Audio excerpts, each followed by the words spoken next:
Hello everyone, myself Shivam Nayak, assistant professor, department of agriculture, Shri Krishna university Chhatarpur. Student, आज अपन बात करने वाले हैं फंडामेंटल ऑफ एग्रोनॉमी के अंदर एक टॉपिक है जिसको बोलते हैं प्लांट न्यूट्रिएंट। आज अपन उस पर बात करेंगे। सबसे पहले अपन ऑब्जेक्ट, कौन कौन से ऑब्जेक्ट अपन कवर करने वाले हैं इस टॉपिक में। सबसे पहले अपन पढ़ेंगे कि प्लांट न्यूट्रिएंट होता क्या है, इसके बारे में। दूसरा अपन पढ़ेंगे कि एसेंशियल प्लांट न्यूट्रिएंट किसको कहते हैं, अनिवार्य पोषक तत्व इनको बोला जाता है।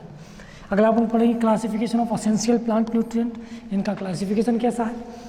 Criteria of functional nutrient, functional nutrient की क्राइटेरिया ही पढ़ेंगे। और लास्ट में अपन पढ़ेंगे कुछ फंक्शन के कार्य, जो न्यूट्रिएंट हैं उनके कौन कौन से कार्य हैं अपन वो भी पढ़ेंगे।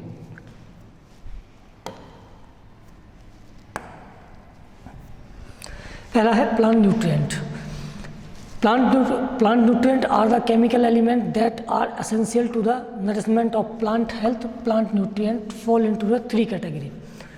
बेसिकली बात यह है कि प्लांट न्यूट्रिएंट का सीधा सीधा मतलब ये है कि ऐसे केमिकल सब्सटेंस जो हमारा प्लांट है, पौधा है, उसको आधार प्रदान करते हैं, नरिशमेंट प्रदान करते हैं, उसकी ग्रोथ में, उसकी डेवलपमेंट में उसको हेल्प करते हैं, उसको सीधा सीधा प्लांट न्यूट्रिएंट कहा जाता है। हिंदी में जिसको पोषक तत्व कहा जाता है।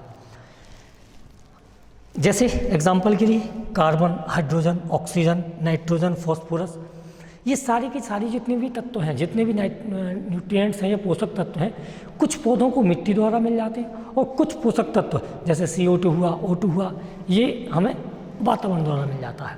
और इसके अलावा फसल उत्पादन में वृद्धि के लिए हम इन न्यूट्रिएंट को अलग से भी डालते हैं। जैसे कुछ अपन उर्वरकों का प्रयोग करते हैं, सच एज अपन कुछ उर्वरकों का प्रयोग करते हैं जैसे DAP, जैसे यूरिया, उसके अलावा FYM, फार्म यार्ड मैन्योर, उसके अलावा कंपोस्ट। बहुत सारे तरीके हैं इन न्यूट्रिएंट को प्लांट में देने के, वही अपन बात करेंगे आगे।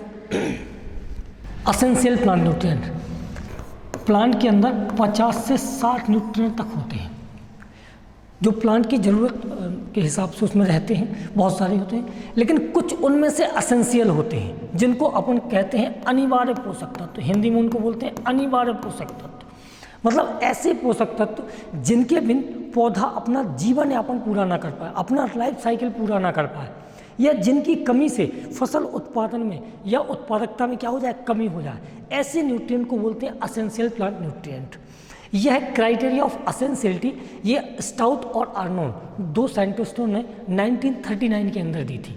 यहाँ भी वही है कि Arnon stout proposed a definition on A essential mineral element in 1939। इन्होंने यह बताया था कि कुछ तत्व ऐसे होते हैं, इन 50-60 तत्वों में कुछ तत्व ऐसे होते हैं जो कि एसेंशियल माने जाते हैं। सारे के सारे एसेंशियल नहीं हैं, लेकिन कुछ तत्व हैं जो एसेंशियल माने जाते हैं। क्यों एसेंशियल माने जाते हैं? उनके लिए कुछ क्राइटेरिया है। पहला क्राइटेरिया, एसेंशियल होने का पहला क्राइटेरिया है, a plant must be enable to complete its life cycle. अगर कोई प्लांट, जैसे अपन ने कोई बीज बोया, अगर फिर वो प्लांट बनेगा, प्लांट बनने के बाद उसमें फूल आएंगे, फूल आने के बाद वो फल बनेगा। जो उत्पाद है इस बीज से, सीड बनने की प्रक्रिया को ही लाइफ साइकिल कहते हैं।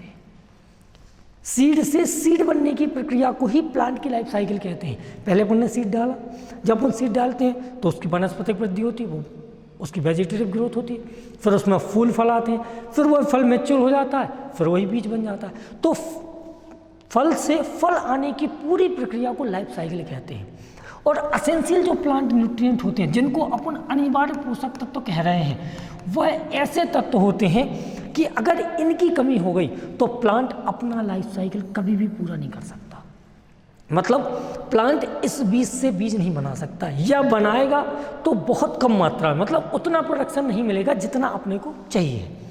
दूसरा क्राइटेरिया होता है, the function of the element must not be replaceable by another mineral element. जैसे अपन कहें कि किसी प्लांट में कमी है फॉस्फोरस की, अगर अपन कहें किसी तत्व में फॉस्फोरस की कमी है और हम फॉस्फोरस के बदले नाइट्रोजन को डाल दें, जैसे अपन फॉस्फोरस को 10 kg डाल रहे थे और नाइट्रोजन को भी 10 kg डाल रहे थे, लेकिन फॉस्फोरस की कमी थी और अपन ने क्या किया, नाइट्रोजन 10 kg पहले से दे रहे थे, प्लस फॉस्फोरस का भी 10 kg नाइट्रोजन दे दिया अपन ने, मतलब 20 kg नाइट्रोजन दे दिया, तब भी ये पॉसिबल नहीं है। इसीलिए इसको कहते हैं कि यह रिप्लेसेबल नहीं है। मतलब एक तत्व का स्थान कोई भी दूसरा तत्व नहीं ले सकता। तीसरा क्राइटेरिया क्या है? The element must be direct involve in the plant metabolism. ऐसे तत्व जो कि प्लांट की उपापचयी जो क्रियाएं हैं जिनको मेटाबॉलिज्म कहा जाता है, जैसे प्रकाश संश्लेषण हुआ, श्वसन हुआ, उसके अलावा रेस्पायरेशन के बाद बहुत सारी ऐसी क्रियाएं हैं, जैसे गटेशन हुआ, जैसे स्टोमेटा क्लोजिंग ओपनिंग हुआ, बहुत सारी ऐसी प्रक्रियाएं हैं जिनको अपन मेटाबॉलिक एक्टिविटीज़ बोलते हैं। तो अगर प्लांट कोई ऐसा न्यूट्रिएंट है जो प्लांट के डायरेक्टली मेटाबॉलिज्म में इन्वॉल्व है तो भी उसको अपन क्या कहेंगे? एसेंशियल प्लांट न्यूट्रिएंट कह सकते हैं। तो ये 3 क्राइटेरिया हैं एसेंशियल होने के। पहला क्राइटेरिया क्या है कि अगर प्लांट उसकी कमी से अपना लाइफ साइकिल पूरा नहीं कर पाए। दूसरा क्राइटेरिया क्या है कि ऐसा पहला लाइफ साइकिल पूरा ना कर पाए, दूसरा ऐसा कि उसको कोई रिप्लेस भी ना कर पाए। मतलब अगर जिस तत्व की कमी है, पर्टिकुलर जिस तत्व की कमी है, तो वो तत्व ही होना चाहिए। जैसे फॉर एग्जांपल अपन कहते हैं, जैसे अपन को पानी पीना है, अपन को प्यास लगी हुई है, लेकिन अपन खाना खा लें तो क्या प्यास बुझ सकती है? तो प्यास नहीं बुझ सकती है। मतलब पर्टिकुलर वही चीज़ चाहिए जो जिसकी हमें ज़रूरत है। और तीसरा क्राइटेरिया क्या है कि ऐसे तत्व जो कि उसके मेटाबॉलिज्म में डायरेक्टली इन्वॉल्व है उसको अपन बोलते हैं essential plant nutrient. Okay, next अपन बात करते हैं एसेंशियल प्लांट न्यूट्रिएंट आखिर हैं कितने। बहुत सारे प्लांट न्यूट्रिएंट हैं, लेकिन एसेंशियल की अगर अपन बात करें तो ओनली ये 17 एलिमेंट हैं। केवल 17 तत्व हैं। 17 तत्व क्या है? ये अनिवार्य है, एसेंशियल है। इन 17 में सबसे पहले 16 ही तत्व थे, एक लास्ट में जोड़ा गया जिसको बोलते हैं निकेल। इसलिए निकेल एक ऐसा तत्व है जिसको 17th एलिमेंट कहा जाता है। क्लियर है? अपन बात करते हैं 17 एलिमेंट कौन कौन से। पहला है कार्बन, फिर hydrogen, oxygen, nitrogen, phosphorus, potassium, calcium, magnesium, sulphur. उसके अलावा boron, chlorine, copper, iron, manganese, molybdenum, zinc और 7वां तत्व निकेल। सबसे लास्ट में जो तत्व जोड़ा गया, पहले 16 तत्व हुआ करते थे, अब एसेंशियल जो न्यूट्रिएंट्स हैं उनकी संख्या 16 से बढ़ के 17 हो गई है, जब से इस निकेल को अपन ने एसेंशियल क्राइटेरिया ऑफ एसेंशियलिटी में अंदर रखा हुआ है। चलो अब अपन बात करते हैं क्लासिफिकेशन की। आखिर तत्व तो हैं 17, लेकिन कौन सा तत्व क्या है, कितना काम करता है, कितना उसको देने की ज़रूरत है, इन सब के बारे में अपन को इसका न्यूट्रिएंट का, एसेंशियल न्यूट्रिएंट का अपन को क्लासिफिकेशन पढ़ना पड़ेगा। क्लियर है? अपन इसमें बात करते हैं, इसकी 2 कैटेगरी है। इसकी 2 कैटेगरी है, 2 भागों में इसको बांटा जाता है। पहला होता है मेजर या इसी को बोलते हैं माइक्रो।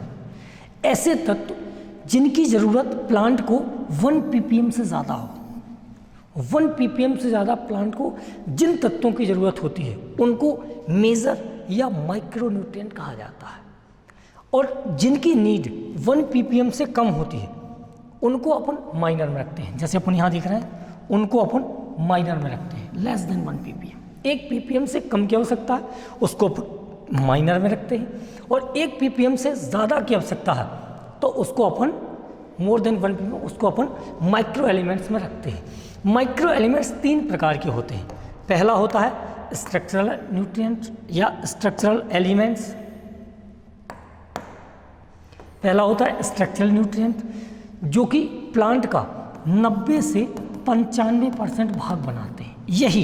ये स्ट्रक्चरल न्यूट्रिएंट जो कि प्लांट का 90 से 95% भाग बनाते हैं, जिसमें आता है पहला कार्बन, दूसरा हाइड्रोजन और तीसरा ऑक्सीजन।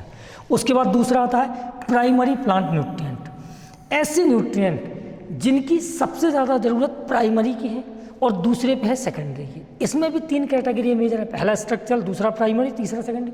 तो प्राइमरी एलिमेंट्स की ज़्यादा ज़रूरत है, मोर क्वांटिटी में उसकी ज़रूरत होती है। किसको? प्लांट को। इसलिए उसको प्राइमरी प्लांट न्यूट्रिएंट कहा जाता है, जिसमें आता है नाइट्रोजन, फॉस्फोरस और पोटेशियम। फिर अगर सेकेंडरी की अगर हम बात करें, सेकेंडरी प्लांट न्यूट्रिएंट, तो इसमें आता है कैल्शियम, मैग्नीशियम और सल्फर। इसमें 3 तत्व आते हैं। उसके बाद अपन बात करते हैं मेजर के बाद दूसरा ग्रुप है अपना माइनर। माइनर में 1 ppm से कम की आवश्यकता होती है। माइनर में कौन कौन सा आता है? जैसे boron, chlorine, copper, iron, manganese, molybdenum, zinc और निकेल। ये टोटल 17 तत्व हैं। पहले 16 हुआ करते थे, फिर निकेल को जब जोड़ दिया गया है तो 17 हैं। इसके अलावा कुछ बेनिफिशियल न्यूट्रिएंट भी हैं जो कि असेंशियल तो नहीं है, एसेंशियल नहीं है, लेकिन बेनिफिशियल है। नॉट असेंशियल बट बेनिफिशियल, उनमें भी 4 तत्व हैं। ये जिनको निकोलस